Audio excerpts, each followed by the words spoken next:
Beyond is sponsored by the Malone Society, whose works help keep alive the plays we work on. The Malone Society regularly publishes volumes of early plays which otherwise might not be available. To join the Society or find out more about their publications, go to malonesociety.com for more information.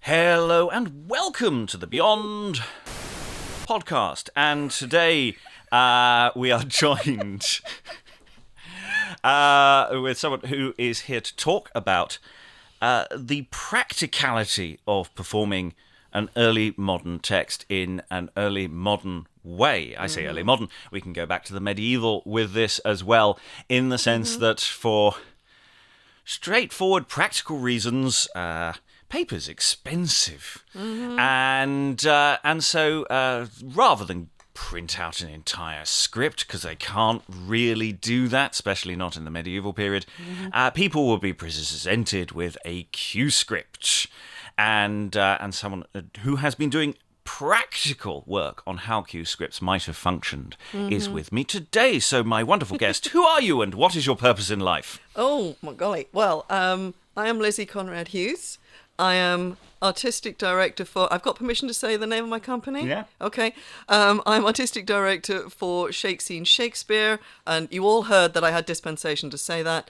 And yeah, that is what I do. Shakespeare is the currently the longest established theatre company dedicated to performing from cued parts, following a pattern established... Well... Shall I just get into the story of modern Q-based? Okay. Yeah. So shall we start? Yeah. What is a Q script? Let's start. First principles. Bottom line, what is a Q script? Well, a Q script or a cued part, depending which term you want to use. Basically, it means, say you and I, Rob, are members of an early modern acting company, and we have just been told our casting for an upcoming play. We would not receive the entire script because the company only has one, possibly two, which is in manuscript form, probably collated in different handwritings by the different writers who've written their different bits, and the play has been shuffled together into one volume. So there might be two copies, there's probably only one. The company are not letting that go. They have got somebody, possibly a professional scribe, possibly their book holder, somebody has copied out all the parts. So each character in the play has their own part, which would be simply the ... cue to enter. And this could be an audible cue, it could be a visual cue, depending on the part and the playhouse that potentially it was going to be performed in. You would then enter, and you would either speak immediately if you saw your lines were there, or you would be looking for another ... And then there would be another cue of, it never shorter than one syllable for obvious reasons, professional parts somewhere between 1 and 4 syllables on average is the length of your cue. So you might get, yes, my lord, or you might just get, my lord. And that's what you're listening to. Right, and that is when you speak. And you keep, every time you hear your cue, you know that you are cued to speak. You will similarly see ... cue to exit, which you would do. You are in the parts. There is no scene number. There is no act number. You might have a note of telling you to enter in disguise or with a particular prop. You would be told there are one or two lovely directions, like he fights him and he wins. It's like, okay, so that's going to be interesting to work out. And that's basically all the information you would get in just your part. So what we work from at Shakespeare is a slightly modernised, adapted version of that, because I started doing this work before I did my PhD research. So I've just finished 7 years of that. And so I know a lot more about the history of it than I did when I started out, but we have a modern format of parts, which is slightly more informative. When I was working, doing the research workshops for my doctorate, then we were working from parts which were more pared down. We were following the outline of the one surviving professional part that we have from this early modern era. Yes, because I was going to ask, how many Q we have one. It's insane. It's absolutely insane. I don't know where they are, but at some point there are going to be a load more, because I've forgotten what the number was, but I worked out if you have, say you've got 6 professional companies, on any one day in London, and you've got 30 members of that company, and each member of that company knows 30 to 40 parts, which is what they reckon they knew. That's hundreds of thousands of parts. Just physical pieces of parchment must have existed at some point. I mean, there is one professional. I keep saying professional because there are more amateur ones. Yes, I was going to say. I was going to throw in. I'm going. Yeah. I've done others. Yes. But when I did my doctorate, I was advised to be extremely precise and stick to the London playhouses and to stick to professional, because amateur theatre is and university theatre are based different sort of preparational rules and rehearsal expectations than the professional playhouses with their daily turnover. Yeah, because in occasional performance, the circumstances are very different. The intention of the exercise is different. It is very different. The people producing it are quite different. Often there's a teacher-student element to it, where there's almost more direction potentially involved, and in fact the scripts are often more complicated because it's like, no, I know what this scene is about. I know what this play is about because I wrote it. You got to do it right. So it's full of lots of really short, piffy, comically timed bits of dialogue, which professional playing companies do, but not necessarily to the same degree that, say, a play like Res Publica, which is unbelievably complicated to do, the central comic vice figures. And then also, if you go back to the medieval with mystery drama, where, again, we know people had parts. We have surviving Shrewsbury. We do. We have one person's part there. But they're probably doing the same play every year. Yes. And this is I'm going to circle back to this point about returning to FX, but I'll come back to it later. Anyway, so that's the context. So whereas the difference for professional playhouse company or professional touring company or both is that they are constantly turning over new shows. Every few weeks there's a new show to learn and retain. There are always pot boilers. There are. I did a study of like Lord Strange's Men, 1 4-month residency they did at the Rose. It's from Henslow's daybook, so of course you have to be a little bit careful about how literally you take Henslow. But I mean, it's there, it's in front of you, let's use it. It might as well be true. And it was interesting to me to kind of know, okay, there are definite favourites that are coming up, every week or every other week.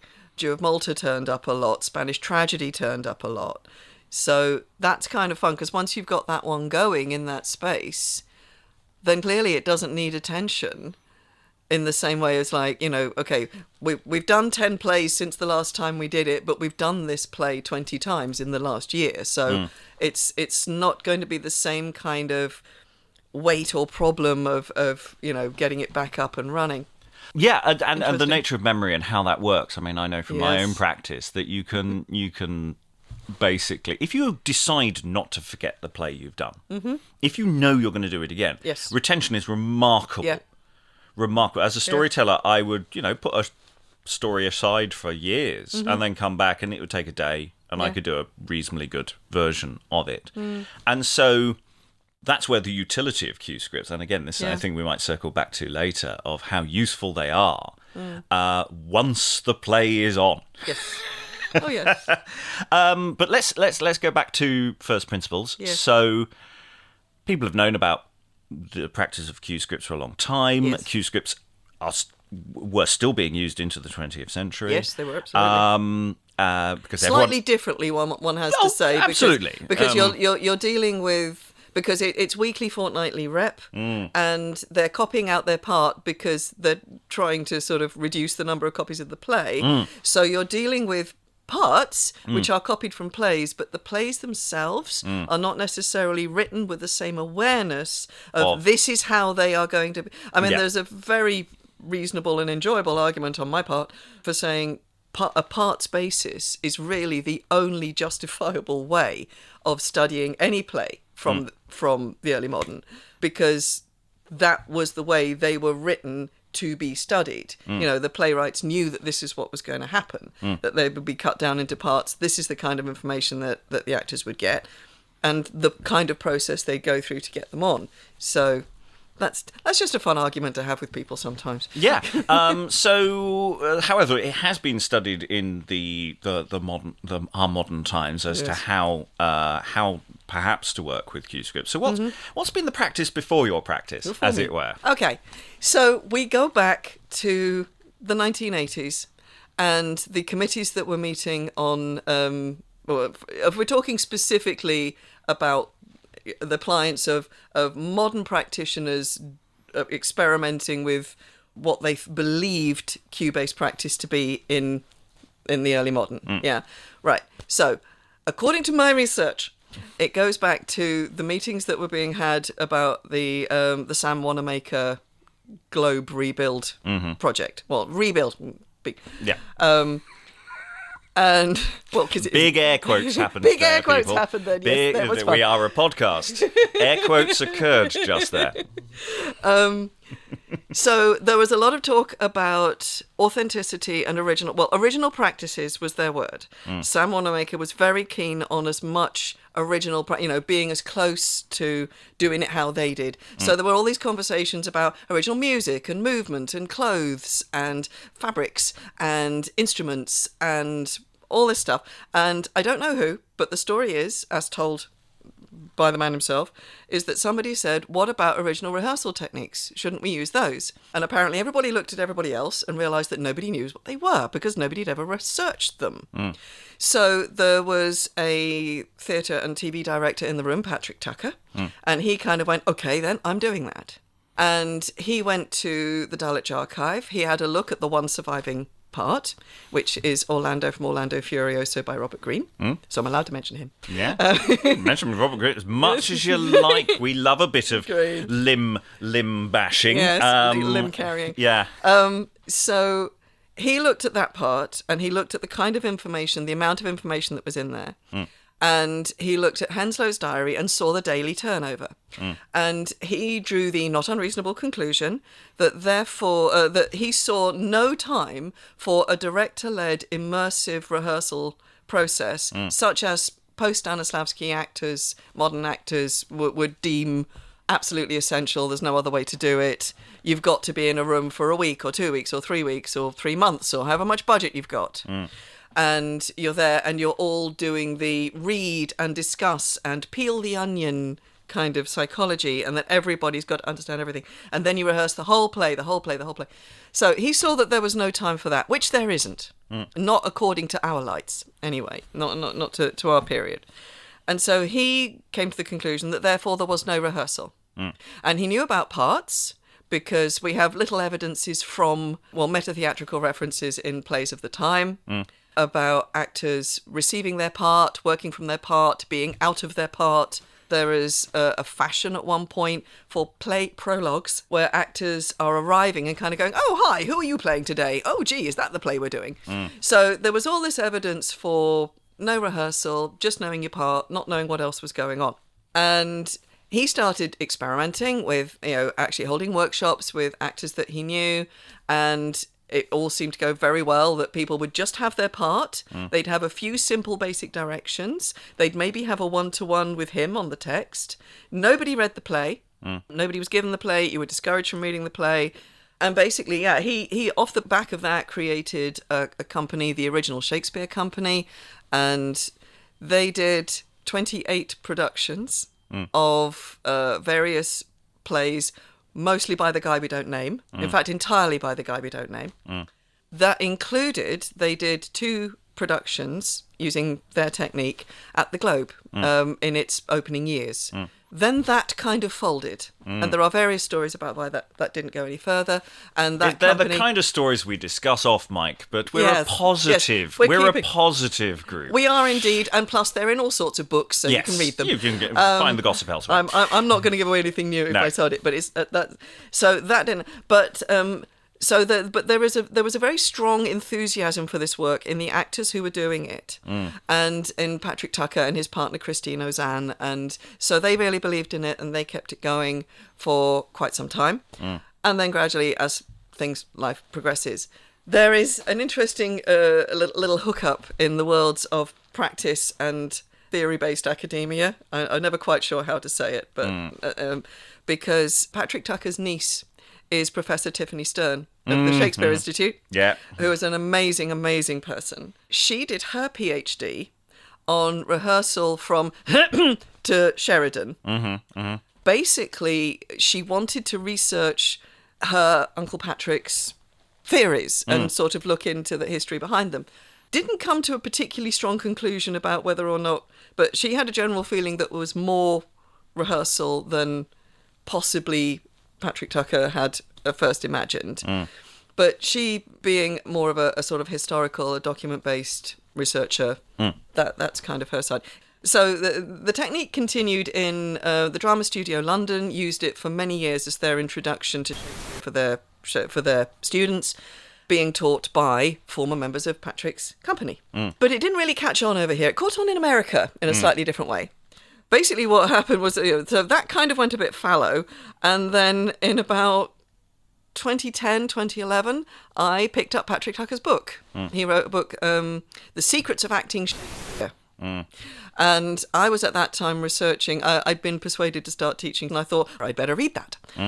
And it was all about cue-based acting, and I had one of those moments where I mean, I know it's metaphorical, but I almost literally felt my brain explode. Just, this is what I've been looking for. This is the excitement, the spontaneity, the commitment, the passion. This is what I've been looking for. And I was like, I want to do this. I want to do this. I desperately have to do this. And because all my friends are actors, if you say to a bunch of actors, hey, do you fancy doing a workshop on something really crazy? A bunch of people said yes. So we started workshopping. And at first it was a disaster. So we went back to the drawing board and we started again and we built. And every time, I read everything I could get my hands on, which is not much. There's very little written about this. I can itemize the books for you if you really want to know. But because they're all in my doctorate. After about a couple of years, I kind of went, no, this is it. This is me. I love this now. And I took my metaphorical flag and I went, right, this is me. I'm committing to this technique now. And that became Shake Scene, and Shake Scene's been going for 9 years now. Coming into our 9th year. So, yeah, that's where it began. This is how it got to me. Where's it going next? Working on that one. Yeah, because I think one of the big connecting things that previously hasn't necessarily been properly explored, for very good practical reasons, which is living with these texts. Yes. Living with this practice. Because, of course, the problem with recreating an early modern rehearsal process is, unless you have a permanent company that is doing this... Of men and boys who do nothing else. Who do nothing else. Because the question is, basically, what is everyone doing all day? Because an early modern actor... Again, one of the problems with recreating this is they probably worked considerably longer hours than our union will allow. Because what do? They start at daylight and they stop... They probably stop after the show in the afternoons because they're performing in the afternoons, going on till 5, tidy up 6. They probably go to the pub and maybe do some work on text. But they've got since dawn to do something. And my experience, as we were just saying, of, if you've already performed the text before, and most of the time they're performing a text that they've already performed. It might be the one they performed a couple of weeks ago, or the few. It needs a little spit and polish. It needs a spit and polish. But so, what are they doing all day? And are they going to spend all their time rehearsing the show that they've already rehearsed, or are they and already performed? Because once you've performed something before an audience, you tend to not. It might need a few workings depending on the sort of technical challenges, fight calls or whatever, anything that's technically complicated. So the idea that there must be something going on, and some people will have slightly different jobs to be doing during the day, or they might be doing some publicity, or they might be doing, going out and sorting something that's gone horribly, horribly wrong. But the idea that you were sort of pushing against of, that there is no rehearsal. There isn't a modern rehearsal concept, perhaps, but they've got to be doing something. Well, I mean, because how do you arrange your day? What are you doing all day? One, define rehearsal. Because spending time studying your part, learning your part, possibly talking to the writer, or if you're an apprentice, your master player, all of that is rehearsal of a kind. So it's not in the States it's referred to as unrehearsed, and I'm like, no, it isn't. I'm just, if you want to annoy me, just say that, because that is a form of rehearsal. Actually, one of the things I did look at during my doctorate was what was the idea of a working day? What number of hours were you expected to do? And in winter, it's something like, it's not even daybreak. It's 6 until about 8 in winter. And in summer, it's more like 5 until 9. So even in winter, when you would be getting up and it would still be dark, you are expected to be at work in some form from 6 o'clock. You get, I think it's like you get a breakfast break after a couple of hours. You get a lunch break. You get an afternoon break, and then you're done once you're released. So actually, there is oodles of time in the day, and if you allow, there is one of the things I also looked at in my research, there is a massive assumption that nobody ever spent money on candles. Because and I find it really annoying, because almost everything I read was candles cost money, so actors never spent money on candles, so that they could not be learning their part unless it was daytime. And I'm like, that is just so not true. That is like somebody, like in a 500 years' time, looking at our era, seeing that gas and electricity cost money and saying, well, therefore, nobody ever used them. Which is, of course, nonsense. I mean, we all know, what do? We moderate as much as we can. We try and stay within a budget, and we use what we can afford. We only light that candle when we damn well need it. Yeah, but I mean, but if you're living, if you're in your lodgings, say it's 8 o'clock at night, and you're back in your lodgings, and you've got a part to learn, you've got a candle lit, because otherwise you can't walk around your room, because you've got to carry your light with you. So there is light there, and it was possible to light public spaces. They had torches, they had cressets, so it's like you could light an inn courtyard, you can light a playhouse stage yard. So it's like, why? Yes, it would have been moderated and stayed within a budget, but there's no reason to just go, nobody ever did that. And I'm looking at that going, that's not reasonable. So you've got plenty of time. And say you wake up and it's 5:45, you said your prayers, you've got your hose on, whatever, and you've started 6 o'clock, maybe you start doing an hour's line learning or an hour and a half's line learning. You're at work then. You could be required to be at the playhouse for 6 o'clock, in which case you've got to get your bum out of bed earlier, and you've got to take time to travel, and you would probably be carrying a lantern. So here is your light. It's come with you. So yeah, there's actually a chunk more time available than has been assumed. It would not have been rehearsal in the way that we understand it. I mean, there is no evidence for like a director, someone who was only that external eye. Yes, it's arguable. And one thing I want, you should just see his face right now. There is no way to say this never happened or this always happened. I am never going to try and persuade you that there was not one company where one person fancied themselves as kind of a director, and that's what they did. I think there's several elements to this in the face that I just pulled. Yeah. So one of which a good one. is thinking of this in a musical sense of conductor is a relatively modern thing, but that doesn't mean to say that you don't have first violin, someone is leading. Yeah, the leader of the orchestra. And the companies are very hierarchical, so there's some sort of organisational basis going on there. I mean, there are sort of evidences, but they are slightly different companies. So it's like Boys Company. we've got reasonable suggestion that maybe the author is pushing things. So Ben Jonson, there is a real sense with Ben Jonson that he is directing from the rear, absolutely, all the way. But you're right, and so the idea of an auteur director laying down the line is not there. But that again is not quite what we're talking about here, in the sense that they are preparing. And different companies are doing different things. Always, and they're facing the same. They're facing the same needs. Yeah, the same challenges, but they will inevitably have different ways of getting around them. In the exact same way that back in 2020, when we all went online for lockdown performances. There was us, there were yourselves at Beyond, there were the other companies that were doing, online performances. We were all facing the same needs and decisions and challenges. And, Shake Scene made one bunch of decisions. Show Must Go Online made another bunch of decisions. You made your own. Do you know what I mean? We all made our own decisions. So we were all.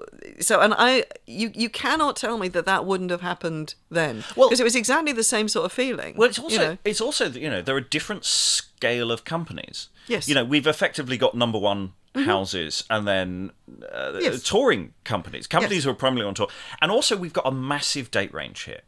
Is that I can actually quite believe that it's all a bit punk and ad hoc in the 1570s.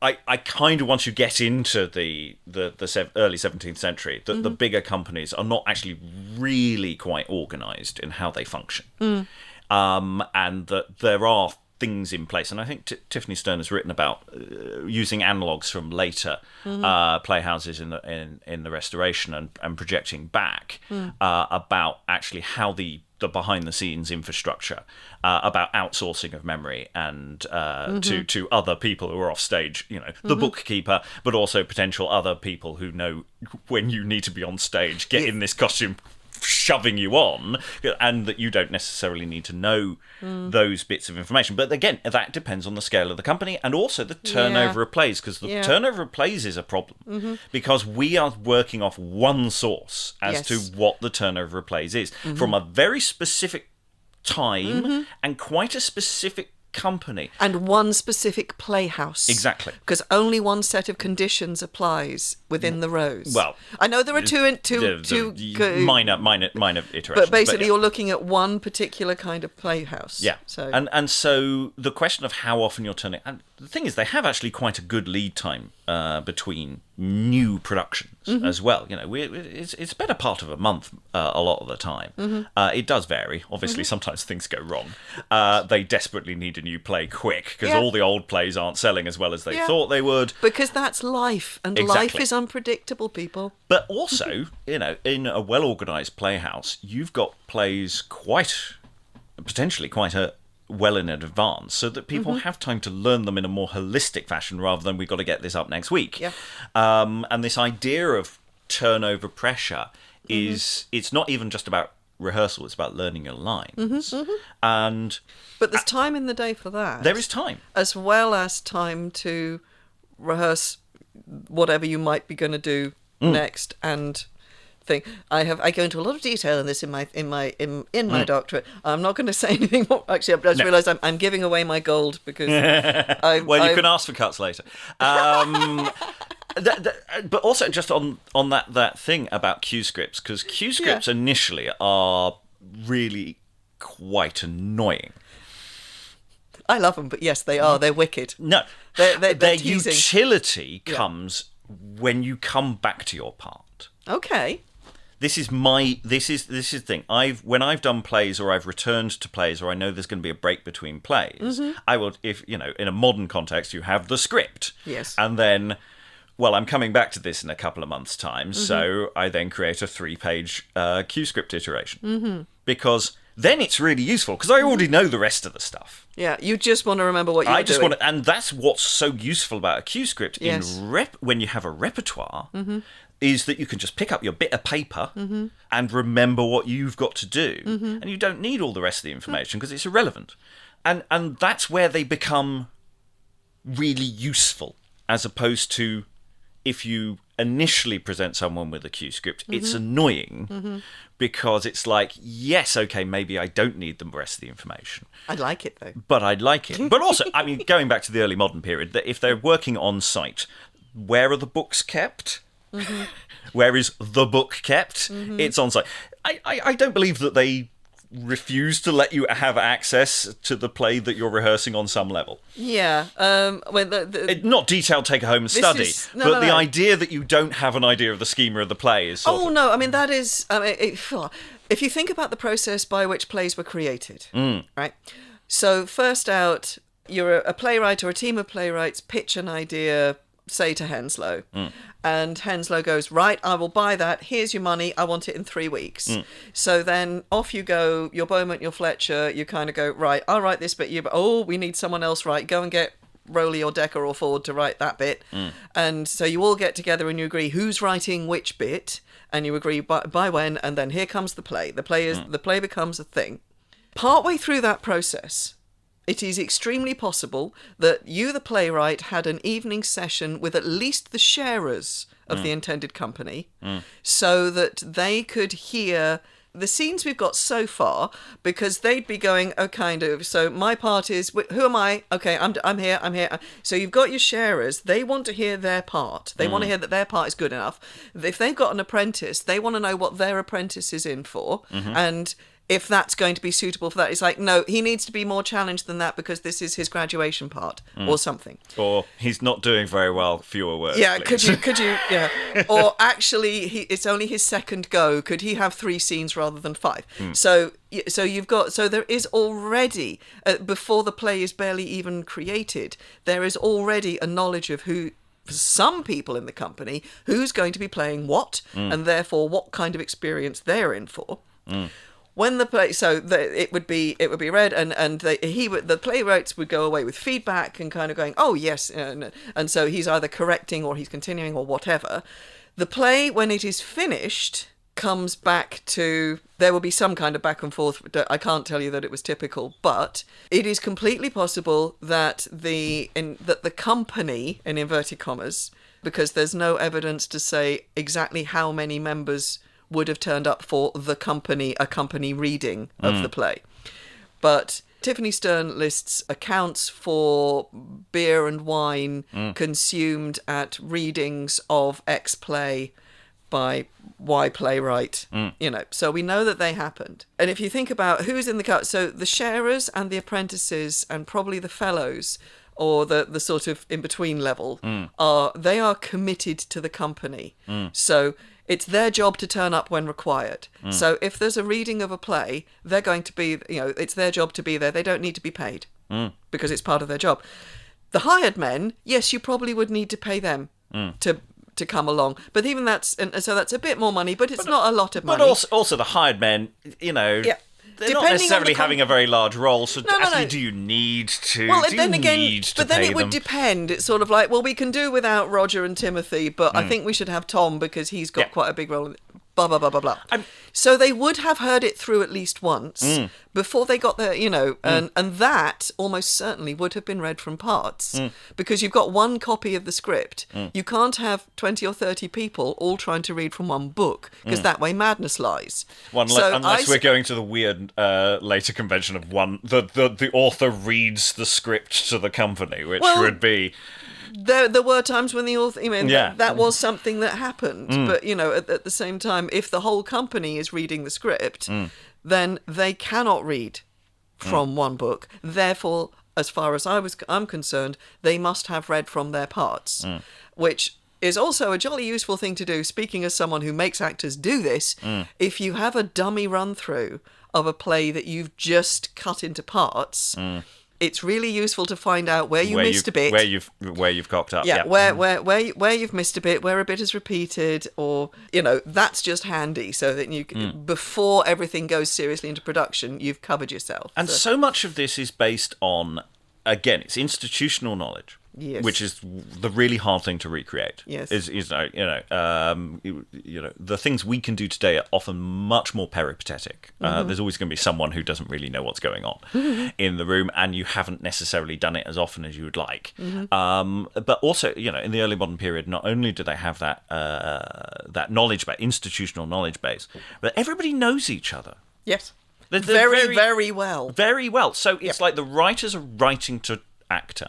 Yep. They are writing, so they're getting immediate feedback from those actors, especially if they're sharers, because, they're the ones you have to please. But and all of those various stakeholders that are in place, and that's a dynamic relationship that it's quite hard to recreate with this distance, because it's not hard, it's impossible. Yeah. So you don't even try. I mean, this is the thing. But I maintain that because you can't replicate that, it doesn't mean that everything you do is without value. No. Which is where I've been fighting back against, the general sort of tide of attitude that there is to original practices-based work and or research, because it's like, no, I disagree. I have experienced humans who are professional actors who've been doing cue-based performance. I mean, some of my actors have been with me since the beginning. They got the better part of 10 years of doing this under their belts. And thanks to lockdown, we have a rolling program of performing. Every 4 weeks we do a play, either by somebody of the era, because we finished him in 2022, but we didn't want to stop, and now we're having enormous fun sort of linking and going into sort of, there's a lot of other playwrights. Wow, this is fun. But so if you have people who know what they're doing and who understand the rules of the game, like this is how I set up my research workshops. I only used actors that I'd worked with before, whom I trusted their skills, and I designated some of them sharers, some of them apprentices, some of them hired men. At first, just out of sheer evil curiosity on my part, if I do this to them, what does it do? Does it make a difference? Oh, yes, it does. Oh, this is quite fun.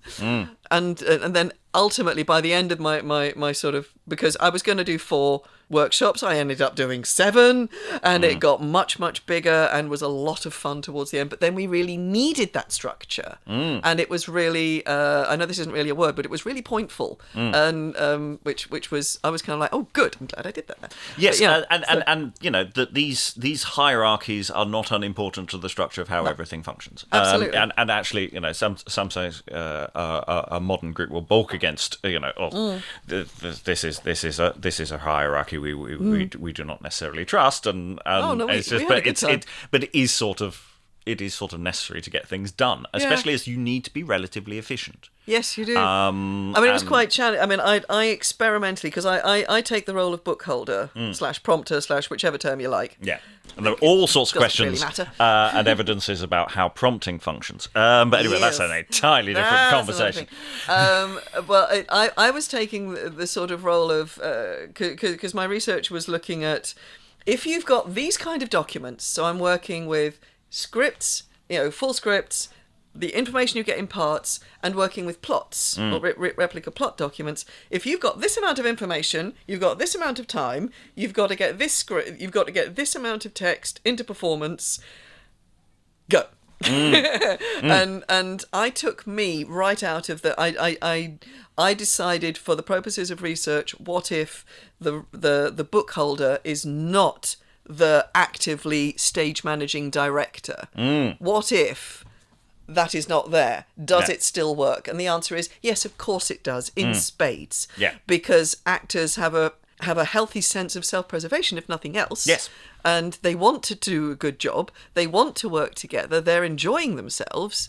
And it was interesting because the sharers did tend to stand forward and be more like, right, we've got to move on, and it's cold in here. Can someone turn the heater up? And every night, and you'd find the apprentices giggling in a corner, which was. I mean, everybody was working, but it was just interesting to kind of go, all right, so this is not my job. I leave that to them because they're higher status. And the actors, they found their own way. And if somebody was not in a scene and they were sitting and watching, then they would give as it were, directorial input. And if you had someone who was a specialist, a fight specialist or a comedy specialist, then they would be putting more into a sequence if, as and when appropriate.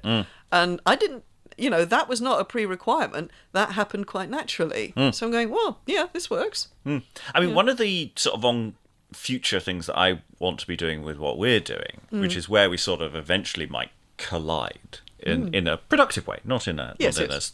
not in a Titanic way. not in a No, Titanic understood. way. Is that sort of my focus at the moment, especially because just logistics and money, is looking at the earlier repertoire.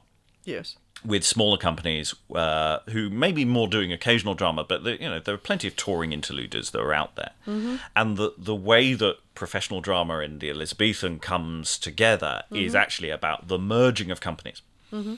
There is no genesis for a theatre company, really, prior to maybe the King's Men in 1490 or whatever year it is, the original King's Men. Because every theatre company that comes up into existence afterwards is made of a previous theatre company. Yes. And what happens is, as theatre companies get bigger, it's actually sort of a collision of different, and they're bringing their script and their knowledge, and how do they then come together? And going from not a vast number of plays that you're turning over, probably because you're touring and you don't need as many, to we're now in a playhouse and we need to turn over because the audiences aren't going to keep coming back, of actually establishing a repertoire with a relatively small number of people, and then building from that the practice, and building, hopefully, by that point, we'll have more money, therefore we can hire more people, and we can do a much more practical question of, okay, we know these plays, and now we have to learn a new play every week. And suddenly 6 other people from a totally different company have turned up and they're now part of us. How does that work? And trying to emulate the process that gets us to the Elizabethan Playhouse. Yeah. And that's sort of my gambit, because I in the best will in the world, I don't think I can hire more than 4 or 5 people for any length of time. Nope. In this economy. Yeah. But if we can build that repertoire, and then it'd be really interesting to. I mean, I for the listeners' benefit, there should also be acknowledged that there is quite a crossover of personnel between. Well, no, there is. Our groups already. So in a sense, we're sort of already doing it in a weird way. I was going to say, well, between Shakespeare and Beyond, we share Shakespeare and Beyond. We share a lot of people one way or another. Yeah. And my guys end up with you, and then we pick up people from, and it's terrific. It's perfectly natural. It's like people who are interested in doing the sort of stuff that we do, obviously, are also interested in what the other group does. But yeah, I mean, so that, and again, that is an absolute modern parallel with what definitely happened, in the day. Because I mean, if you're an apprentice and you've done your 7 years with Strangers Men or something, you graduate, with your role that is, your high level role, and you get congratulations, well done. Sorry, lad, we don't have a sharers opening for you at the moment, so good luck. And then you basically become you either just become a sort of floating hired man, or you go to one of the other companies and go, hey, just graduated from Strangers. I heard you might have an opening. And so there is already sort of cross-pollination going on there, because, like I said, you can only have so many sharers in any one company. Yeah. And obviously that's presumably where a lot of people wanted to get to. But as with the acting profession today, there's a lot more people who want jobs than are available. Than the jobs are necessarily available. Especially in this economy. As we... It's a cold, bleak world out there, people. Yes, but we create so much warmth and joy, and all patrons and Patreons are warmly welcome. Yes, I think we have not covered everything, but we also have probably run out broadly of time. And yes, mentioning patronage and interest, where can the universe find you? Where can you find us? We have a Patreon, Shakespeare, and there are levels of Patreon from £5 a month to 60, I think, and it gets you different kinds of access to our in-person shows. We also have our rolling program of online plays. So every 4 weeks we do a play live on Zoom, well, on YouTube. We're working on Zoom, which is a continuation from lockdown. I have accidentally developed a global company of actors and audience who do not want to stop working together. I don't want to stop working with them. We have too much fun, and I know that by the time this goes out, this is going to be history, but January's play is Galatea by John Lilly. We're then going to do a quick visit into one of the ones that I can't name by that guy. But in March and April, we're doing the 2 Robin Hoods by Anthony Munday, and then that's going to roll on to another one. So we're doing a sort of theme of pastoral and things at the moment. And the Anthony Munday Robin Hood plays that start so well and then turn into something very different. We did part 1 a couple of years ago, and I promised the company we'd do part 2. Yeah, I know. It's been fun. It's I'm really lucky, actually. No spoilers. We won't tell you what happens. It doesn't end well. It's in the title. But anyway. But anyway, so every 4 weeks we do a play live online. If you do social media, you can find us on Facebook, on TikTok, on Instagram, on Blue Sky, and on X, which I still want to call Twitter. And so Shake Scenery, something. We're on all of those. Tickets are live on Eventbrite. We also have a website, and everything is posted up on there. So basically, if you Google Shake-Scene Shakespeare, you will find us popping up all over the place. Links will be available in the show description. Oh, thank you very much. In March this year, so March the 8th and the 15th, we're doing a double bill of 2 plays that we performed last year at Prescott. But we're bringing them back to... basically, this is our return to London. Our first return to London since lockdown, believe it or not. So that is happening. And then in August, if you happen to be anywhere near Prescott, just outside Liverpool, we will be performing 2 plays there. I'm probably going to get this wrong, but I think it's something like the 5th, 6th, 7th of August. We will be in their outdoor venue again. But this is the 3rd year running we will have been there. And yeah, so we are around. We are constantly, every month we're live on the internet, and increasingly we are live in person. So as with so many other companies, we're just fighting our way back now after the great joy that was what happened in 2020. So yes, well, again, another intersection with the early modern, dealing with plague. Yeah. And on that cheerful note, all that remains to thank my wonderful guests for being wonderful. Thank you very much, and goodbye. Thank you. Bye bye.